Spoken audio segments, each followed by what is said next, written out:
Well, thank you, Mr. Chairman, and I want to thank Chairman Arrington for all of his hard work and dedication in shepherding this budget through a very difficult process. I just want to add a few words here about how important and needed this budget resolution is. While I think the framework could go further to give the committees of jurisdiction the flexibility to lower the tax burden on everyday Americans, I'm glad we've agreed to cut mandatory spending by a minimum of $1.5 trillion over 10 years.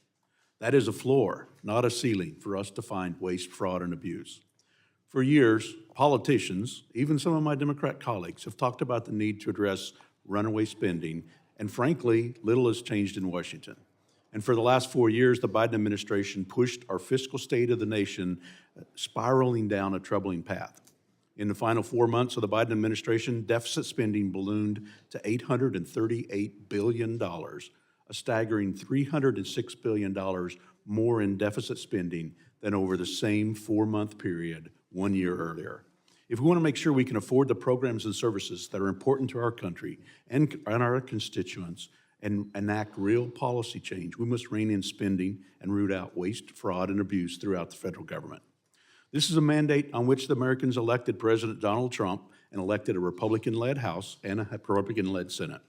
We must rein in spending, protect our borders, bolster our national defense, ensure Americans, especially middle-class Americans, do not see a record tax increase, and to promote pro-growth policies. And it's what we aim to deliver starting with today's current budget framework. As you all know, our nation is $3.4 trillion in debt, and we're borrowing more than $70,000 per second. That's nearly $6 billion borrowed each and every day. This budget resolution we passed today will also allow me and my colleagues on the Ways and Means Committee to responsibly extend and enhance the pro-growth tax reforms from the Tax Cuts and Jobs Act permanently. While many of my colleagues may disagree with the facts, the reality is pretty simple. Without extending the Trump tax cuts, taxes on nearly every American will go up. The average taxpayer in Kansas will see a tax increase of over $2,200 if the Trump tax cuts are allowed to expire. But by extending the 2017 tax cuts, we'll avoid this tax hike and allow working-class families and small businesses to keep more of their hard-earned money. And to make this happen, we need a common-sense budget framework like the one we're marking up today. And making the Trump tax cuts permanent will do more than provide sorely needed relief to individuals and families. These tax cuts also help the businesses and innovators who create and sustain countless jobs in communities across our country, leading to job creation and economic growth and higher wages. That includes common sense, bipartisan tax policies like R&D or expensing that has received broad support from my colleagues on both sides of the aisle. Promoting growth and productivity in our economy is absolutely critical to strengthening the American economy that has been weakened by failed policies from the Biden administration.